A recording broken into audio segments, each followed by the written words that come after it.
एउटा किरा मार्दाखेरि मतङ्ग ऋषिले एउटा कमिलाको मलद्वारमा एउटा काँडा घोज्दाखेरि कस्तो फल प्राप्त गर्नुभयो, सुलीमा चढाइनु भयो। त्यही कारणले गर्दाखेरि त यमराजी तल पृथ्वीमा विदुर भएर जन्मिनु परेको होइन।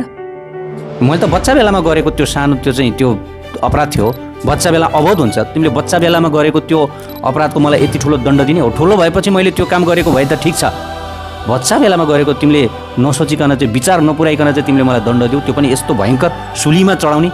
म तिमीलाई श्राप दिन्छु कि तिमी धरतीमा चतुर्थ वर्णमा जन्मिनु परोस्। विदुर भएर त्यही भएर जन्मिनु भयो नि त। त्यो 17,000 को प्राण चुस्ने व्यक्ति जोसुकै भए पनि मृत्युपछि कस्तो भयानक दण्ड होला कि कस्तो भयानक दण्ड होला। त्यो शास्त्र पढ्दाखेरि त लाग्छ कि ओहो त्यो भयङ्कर अब त्यो चाहिँ दशा हुँदैछ कि हामी कल्पनै गर्न सक्दैनौँ। एकजना मतङ्ग ऋषिले बाल्यकालमा त्यो चाहिँ कमिलाको चाहिँ त्यो चाहिँ मलद्वारमा त्यो काँडा घोज्दाखेरि त्यस्तो फल प्राप्त गर्नुभयो। ल हेर्नुहोस् त अहिले मान्छे मार्न डराउँदैनन्, के भयो? हेर्नुहोस् त ती 72 जना बच्चा बच्चीहरूलाई ड्याङ हान र उनीहरू डर छैन, कसैलाई पनि डर छैन कि डर छैन मैले यस्तो भोगौँला, फेरि उनीहरूको पछि लाग्नेहरूलाई पनि डर छैन।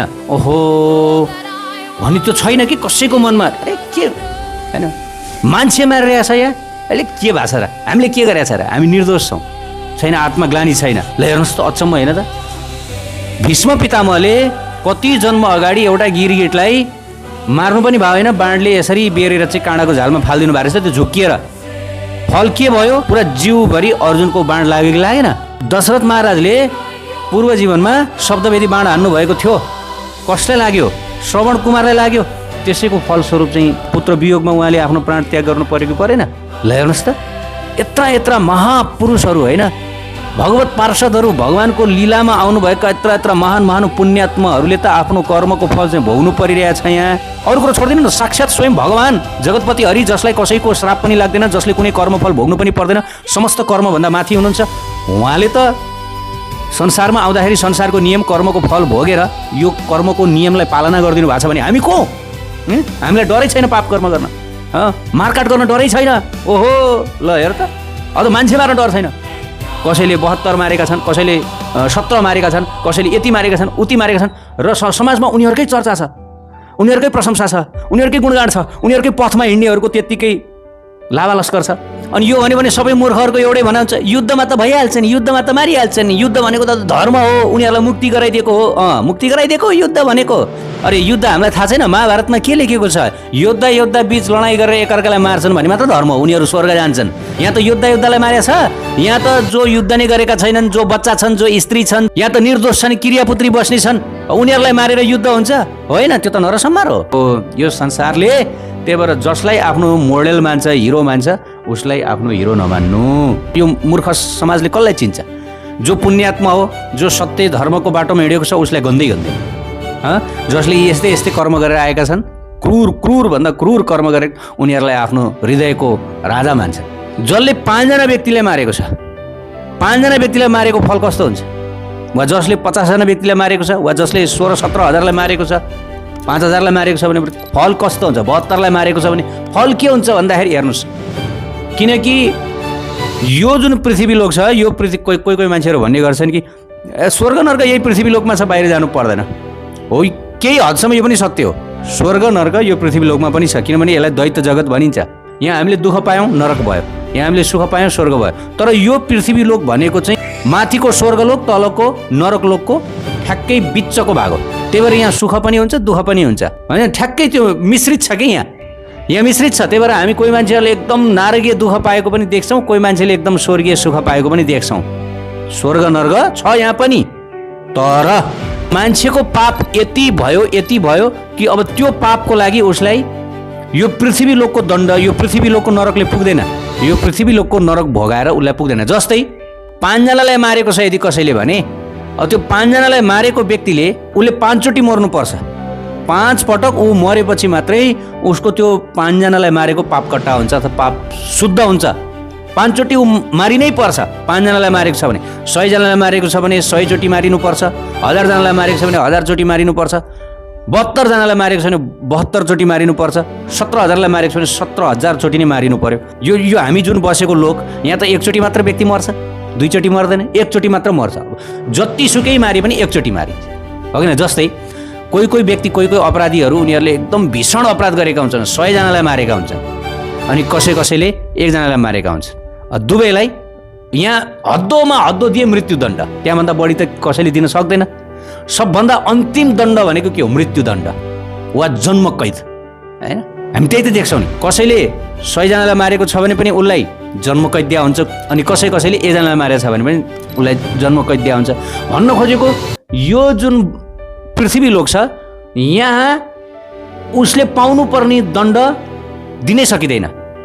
उसको कर्म अनुसारको दण्ड जतिसुकै दिए पनि, जति नै सुकै उसलाई दिए पनि त्यो उसले पाउनै सक्दैन। त त्यसको लागि भनेर भगवान्ले नरकको व्यवस्था गर्नुभयो। नरकमा के हुन्छ भन्दाखेरि उसले पाउनुपर्ने ठ्याक्क उसले जति पाउनुपर्ने त्यही कर्मको फल भोग्छ, त्यति नै उसले दण्ड पाउँछ, त्यहाँभन्दा बढी पनि पाउँदैन, घटी पनि पाउँदैन।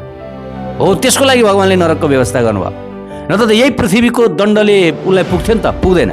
नरकमै लगेर उसलाई दण्ड दिनुपर्छ उसको कुकर्मको अनुसार। जस्तै 100 जनालाई यदि कसैले मारेको छ भनेदेखि त्यो व्यक्तिलाई नरकमा लिएर गएर उसलाई 100 चोटि नै मारिन्छ, 100 पटक, ठ्याक्क 100 पटक मारिन्छ। कसरी? किनकि नरकमा जुन शरीर उसलाई प्रदान गरिन्छ त्यो शरीर भनेको यातना शरीर हुन्छ, त्यो मर्दैन, त्यसले दण्ड मात्र पाउँछ। अब त्यसलाई काटे पनि, कुटे पनि, त्यसलाई थिचे पनि, त्यसलाई निचोरे पनि, त्यसलाई टुक्रा टुक्रा गरेर पनि त्यो नरकमा जुन पाउने यातना शरीर छ त्यो यातना शरीर मर्दैन, केवल त्यो यातना मात्र पाउँछ। अब यातना कति पाउँछ, दुःख कति पाउँछ अरे भन्दा किनभने त्यो शरीर पातलो हुन्छ, एकदम थिन, अब अङ्ग्रेजीमा भन्नुपर्दा एकदम सूक्ष्म हुन्छ, थिन। त्यही भएर त्यसमा पीडा यो शरीरमा भन्दा 100 गुणा बढी हुन्छ। जस्तै यो शरीरमा एउटा काँडाले घोद्दा, सियोले घोद्दाखेरि जति छिसिक्क दुख्छ नि, त्योभन्दा 100 गुणा बढी त्यो शरीरमा सियोले घोच्यो भने दुख्छ। भनेपछि त्यो कति पीडा हुन्छ, 100 गुणा बढी पीडा हुन्छ र 100 चोटि त्यो मारिन्छ। जसरी कसैलाई काटेको छ अरे यहाँ, अब त्यहाँ पनि उसलाई काटेर नै मारिन्छ। ठ्याक्कै नरकमा उसलाई टुक्रा टुक्रा पारेर उसको गला उसले जसको जे काटेको छ, कसैको गला काट्यो होला उसको पनि त्यहाँ लगेर गला च्याट्टै पारेर काटिन्छ। जिउ जाल सबै काटेको छ भने उसको पनि त्यहाँ गएर जिउ डाल च्याट्टै पारेर सबै काटिन्छ। सुन्दाखेरि डर लाग्छ। र 100 जनालाई काटेको छ, 100 जनालाई मारेको छ भने अब उसलाई पनि त्यहाँ 100 नै चोटि काटिन्छ। किनभने एकचोटि काट्ने बित्तिकै, टुक्रा टुक्रा गर्ने बित्तिकै फेरि त्यो जोडिहाल्छ। उसलाई दुख्छ मात्रै, पीडा मात्रै, पीडा हुन्छ। अब यहाँभन्दा 100 गुणा बढी पीडा हुन्छ, किनभने नरकमा पीडा भोगाउन लाने हो नि त। अब यहाँ पृथ्वी लोकमा हो भने त एकचोटि व्यक्ति मर्यो भनेदेखि, होइन, एकचोटि मृत्युदण्ड दियो भने त ऊ मर्यो, सिद्धियो। एकचोटि भएर 2 चोटि त उसले दण्ड भोगेन नि त। तर नरकमा चाहिँ अब 100 जनालाई उसले मारेर काटेर आएको छ भने उसले 100 चोटि उसलाई काट्छन्, 100 चोटि। किनभने एकचोटि काटेर उसलाई एकचोटिको भनिन्छ नि उसको कुकर्म सफा गरिन्छ। अब 79 चोटि त बाँकी छ, त 79 पटक अब फेरि त्यसै गरेर उसलाई काटिन्छ। ऊ फेरि जीवित बन्छ, फेरि उसलाई काट्छन्, फेरि जीवित बन्छ, र यसरी 79 पटक सकिन्छ। 100औं पटकमा उसले जति त्यो 100 जनाको हत्या गरेको थियो त्यो सबै कट्टा भयो। ल हेर्नुहोस् कति भयङ्कर छ। ल मानिलिउँ त 17,000 मार्ने व्यक्तिलाई ल मृत्यु नै दण्ड दिए पनि अब त्यो कुन चाहिँ नौलो कुरो भएर त्यो 2 जनालाई मार्नेले पनि पाउने त्यही दण्ड हो यो पृथ्वीमा, त्यो 17,000लाई मार्नेले पाउने पनि त्यही दण्ड हो, होइन? हद्दोमा पाए मृत्युदण्ड। अब हाम्रो देशमा त मृत्युदण्ड छैन, त विदेशमा हो भने हद्दो पाए मृत्युदण्ड। त्यो न्याय भयो त? 2 जनालाई मार्ने पनि मृत्युदण्ड, 17,000लाई मार्ने पनि मृत्युदण्ड, होइन? न्याय भएन नि त? त न्याय कहाँ हुन्छ? भगवानको अदालतमा हुन्छ, नरकमा हुन्छ। ठ्याक्क न्याय हुन्छ, ठ्याक्क न्याय। त्यही भएर पापात्माहरूलाई नरकमा गएर शुद्धिकरण। हुन त नरक लाने पनि किन?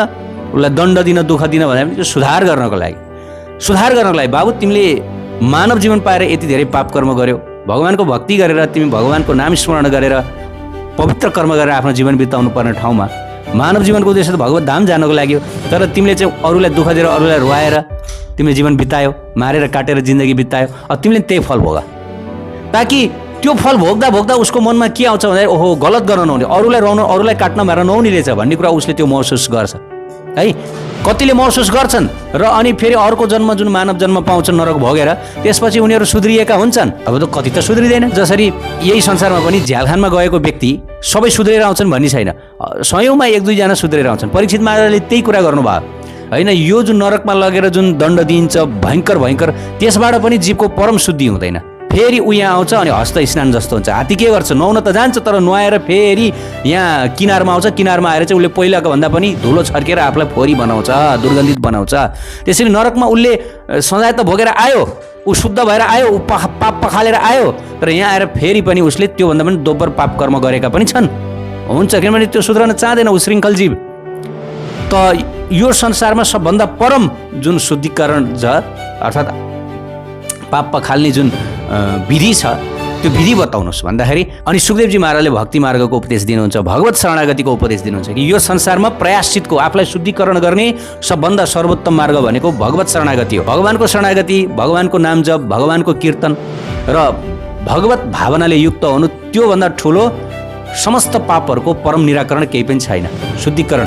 त्यही भएर यमराजजीले यमदूतहरूलाई के भन्नुभयो, जसले यदि कृष्णको नाम लिएको छ, कृष्णलाई प्रणाम गरेको छ, कृष्णको भक्ति भजन गरेको छ, हे यमदूतहरू उसको अगाडि जाँदै नजानु भनेर भन्नुभएको छ। यमराजजीले आदेश नै दिनुभएको छ, कृष्णको भक्ति गर्ने, कृष्णको नाम जप गर्ने, कृष्ण हरिभक्तहरूको अगाडि जाँदै नजानु।